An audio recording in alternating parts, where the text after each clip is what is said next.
Halo guys, hari ini kami mahasiswa Sosiologi Angkatan 2022 sedang ada acara atau mata kuliah model pemuda dan masyarakat, yaitu guest lecture yang didatangi oleh Pak Andi Widodo selaku direktur dari Maisa Group. Terus juga kita kuliah umum ini diisi oleh bagaimana caranya mengedukasi masyarakat, dan kita juga dianjurkan untuk turun lapangan dan mengedukasi bagaimana kita membuat biopori.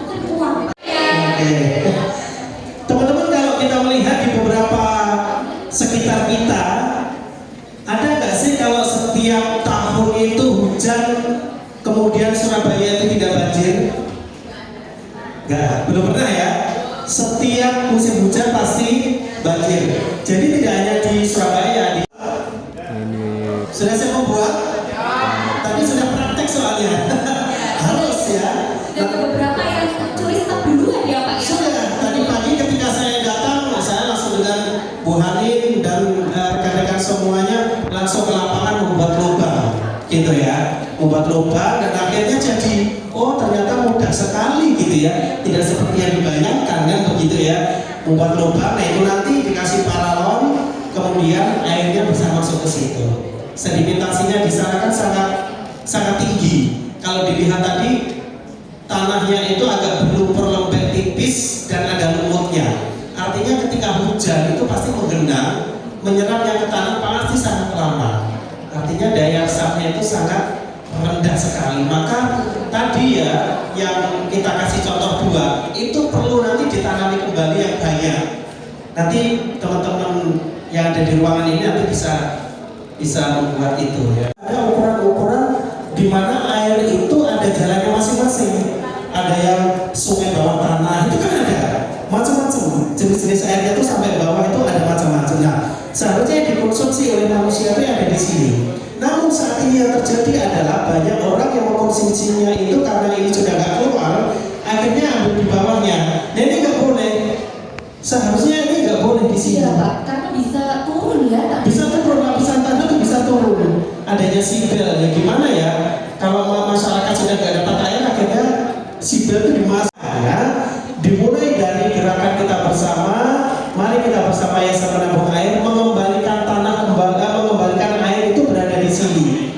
Salah satunya adalah lapisan ini kita kasih peluang agar airnya masuk, nanti dia tersimpan di sini. Berapa lama? 1 bulan, 2 bulan, 3 bulan? Tidak. Itu butuh proses yang sangat lama, bisa puluhan tahun. Tetapi kalau tidak dimulai dari sekarang, kapan lagi? Anak cucu kita nanti gimana nasibnya?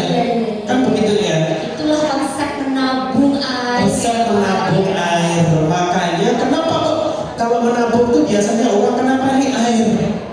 Itulah konsep dari awal, kita harus mengembalikan air itu harus ditabung kembali di lapisan ini tadi, biar itu bisa dinikmati. Begitu. Kalau menabung uang, teman-teman akan dapat bunga.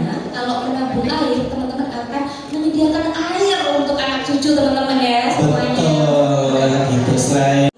Dari Ibu Ingrid. Oke, tadi kan udah banyak ya disampaikan sama Pak Andi dan di-spill juga di lapangan tadi. Mungkin saya akan spill dikit apa sih Maisa Foundation itu, apa sih menabung air itu, apa sih biopori, seperti itu. Oke, mungkin bisa next. Ini kita lihat video dulu ya teman-teman.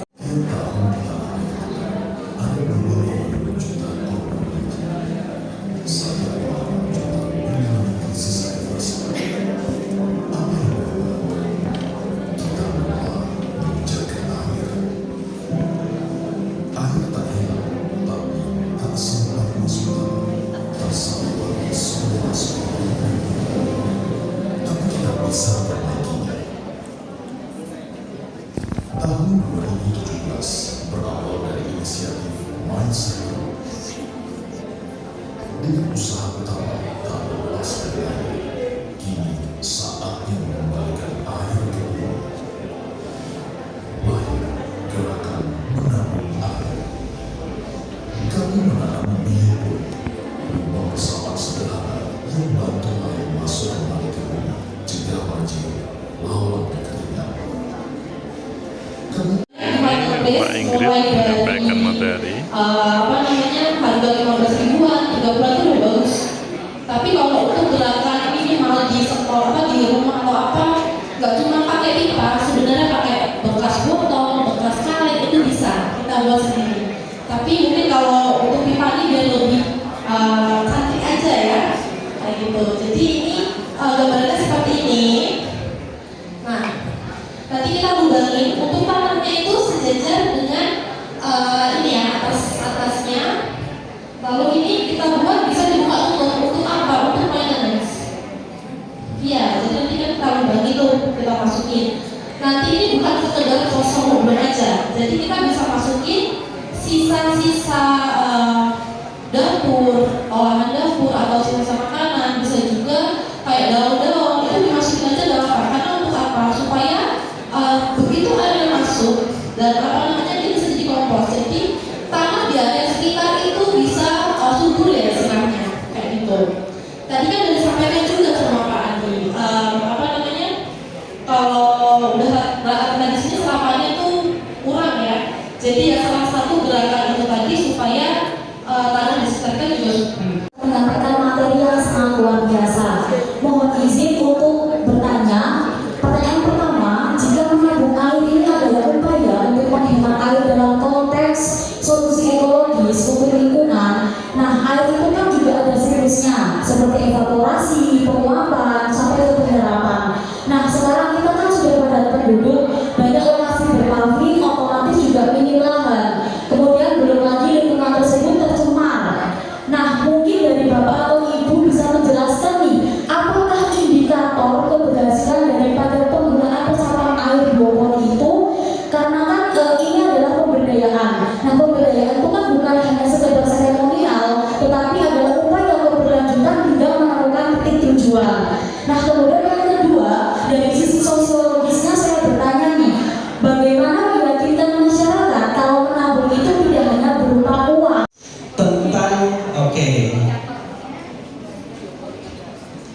Oke, jadi pertanyaannya adalah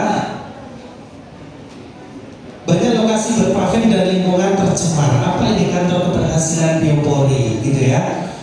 Perlu kita ketahui ya, ini sebenarnya pertanyaan pertama dan kedua ini nyambung, berkesinambungan ya. Jadi ada alat, ada manusianya, begitu ya. Seperti lagunya Indonesia Raya ya, kan ada tuh. Bangunlah jiwanya, bangunlah badannya. Jadi dua-duanya itu harus dibangun. Tidak bisa jiwanya setiap hari kita kasih apa Tuhan ini, kasih pengertian terus, itu nggak bisa. Badannya gimana untuk implementasi ke luar. Nah, maka yang pertama ini adalah banyak lokasi berpaving dan lingkungan tercemar. Apa indikator keberhasilan biopori?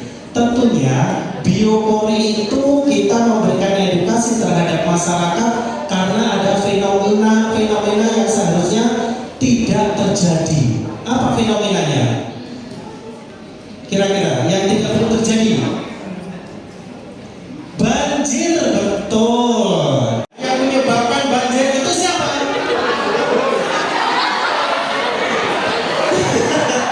Siti. Maka yang harus menyelesaikan biar tidak banjir itu siapa? Baik Bapak Ibu, silakan buang sampah.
kalian baca materinya dan kalian implementasikan sendiri di situ.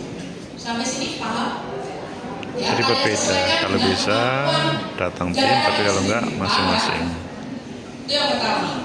Yang kedua, selalu tempatkan masyarakat atau pihak yang kalian wawancara itu sebagai subjek bukan objek.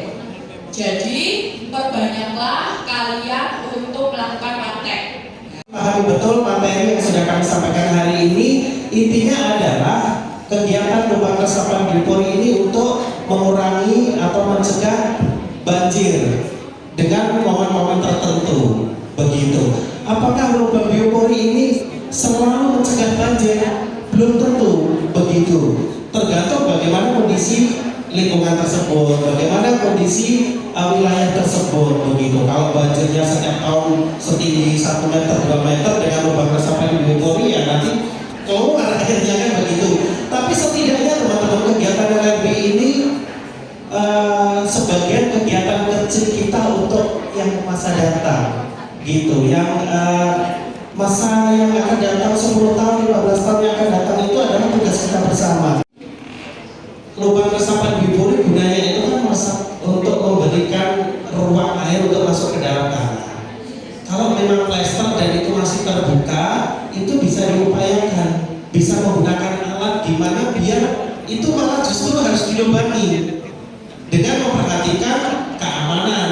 Jangan sampai dilubangi, kemudian nanti setelah dimasukkan paralon, lubang-lubang sekitarnya nggak ditempel semen kembali. Nah itu bahaya kalau kena kaki dan sebagainya. Ini Ternyata kesimpulan. kalau saya sedikit bisa meromantisasi, itu adalah air yang gagal menemukan jalan keluar. Mereka bersedih, teman-teman, karena kita manusia membangun, kita menutup jalan mereka untuk pulang. Mereka bersedih dan mereka kesedihan mereka kita rasakan dengan sebagai sebuah bencana yaitu banjir. Oleh sebab itu sebenarnya dengan semangat ini gitu kita menabung air, tidak hanya kita sebagai ikhtiar kita untuk mengurangi banjir, tetapi juga untuk melestarikan alam. Ini pembagian hadiah bagi yang aktif atau yang sudah memulai. Bukan Prof, perusahaan-perusahaan kami di Jawa Timur banyak, jadi silakan nanti bisa dipilih perusahaan mana yang sekiranya itu satu visi, kemudian satu visi, satu misi, dan itu bisa nyambung dengan aktivitas mahasiswa. Kami sangat terbuka. Mau di hotel kami boleh, di bank kami boleh, di pabrik es kami juga boleh, di bakso boleh, silakan memilih begitu. Oke? Dan tentunya hari ini merupakan sejarah bagi kami bisa kerjasama dengan stakeholder yang luar biasa sekali, di mana seluruh Indonesia ini tidak ada yang tidak mengenal yang namanya kampus Unisa. Betul ya? Unisa sekarang sudah tahun berapa teman-teman? Ayo ini harus tahu ya. Nanti kalau nggak tahu dicatat sama Bu Hani. Sudah berapa? Tahun 2025 ini hari jadi yang berapa? Berapa? Sudah banyak? Googling searching. PR ya. Baik, jadi mohon izin Prof, Bapak Kaprodi dan Bu Hani. Terima kasih banyak sudah memfasilitasi kami. Bu Hani ini luar biasa Prof. Pak Andi ada jadwal nggak? Ini saya ini siap Bu gitu. Jadi Bu Hani itu Pak, kalau nggak ada Bu Hani saya nggak bisa nyampe organisasi ini gitu. Terima kasih Bu Hani. Dan saya suka dengan Bu Hani adalah tegas, kemudian timeline itu jelas gitu Bu, nggak bisa main-main lah. Makanya nanti kalau teman-teman realisasi di lapangan sudah ikuti acara hanya Bu Hani pasti beres di lapangan gitu ya. Tentunya atas dukungan dari Bapak Kaprodi dan juga Ibu Leka, kemudian Ibu dosen tadi jadi moderator juga sangat luar biasa sekali. Terima kasih teman-teman semuanya. Sekali lagi kami tunggu kedatangannya kerjasama yang lain di perusahaan Masyadro. Kami tunggu dengan pintu selebar-lebarnya dan tidak lupa mohon izin Prof dan Pak Kaprodi bahwasanya Maesa Menabung Air Foundation ini sudah menjadi member tingkat dunia atau global. Yang kita gabung boleh bersama boleh. Namanya adalah BBC, yaitu World Water Council. Jadi nanti pergerakannya ya tentang air, tentunya seluruh dunia, isu-isu yang ada di dunia tentang air itu seperti apa kayak gitu.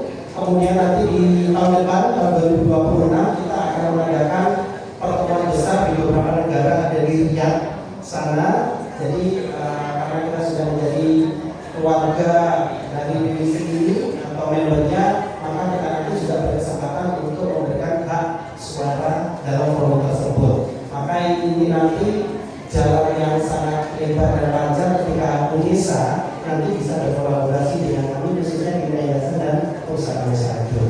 Begitu. Terima kasih Bapak Ibu.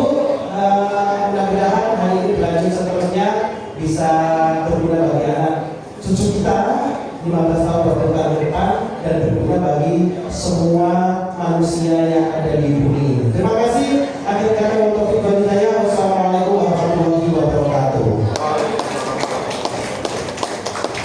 Terima kasih atas sambutan yang telah disampaikan oleh Bapak Adi Widodo.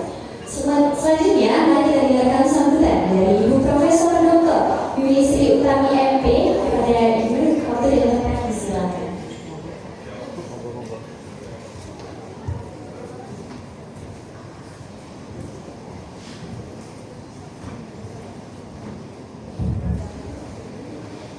Bismillahirrahmanirrahim. Assalamualaikum warahmatullahi wabarakatuh. Salam sejahtera untuk kita semua. Yang saya hormati Pak Andi dan tim, kemudian Pak Agus selaku Prodi, Bapak Ibu dosen Prodi Sosiologi yang luar biasa.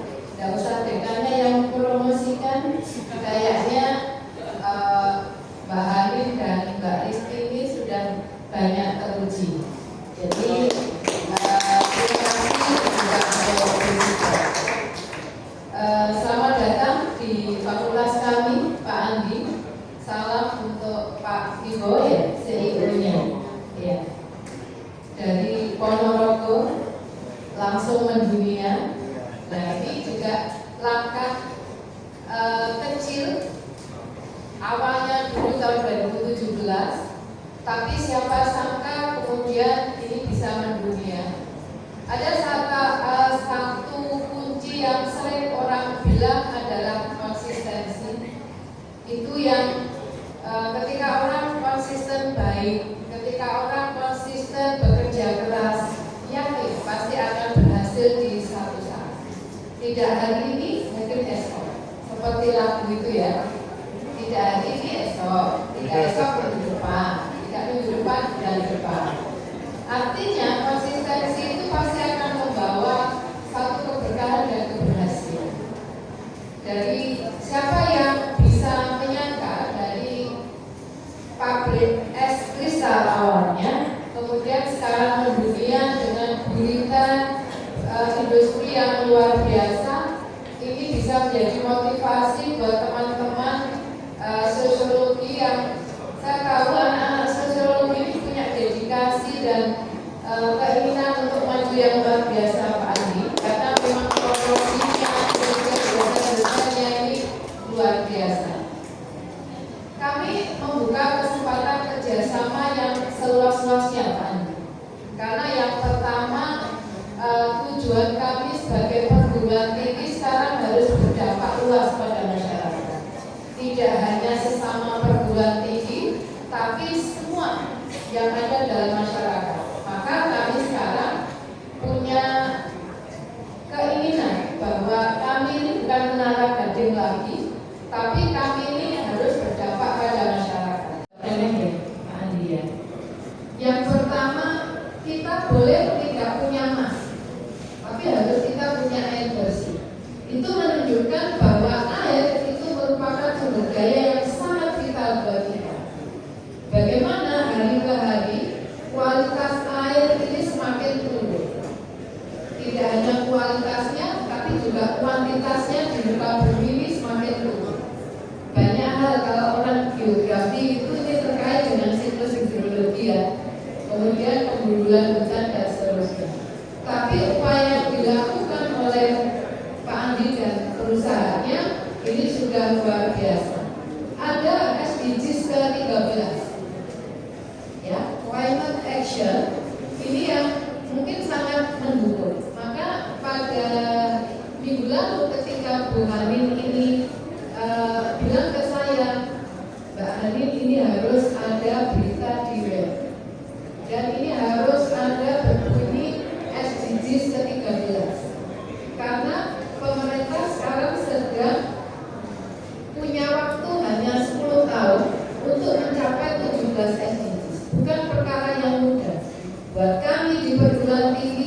buat saudara selaku generasi muda tidak mudah dalam waktu 10 tahun 17 SDGs ini harus dicapai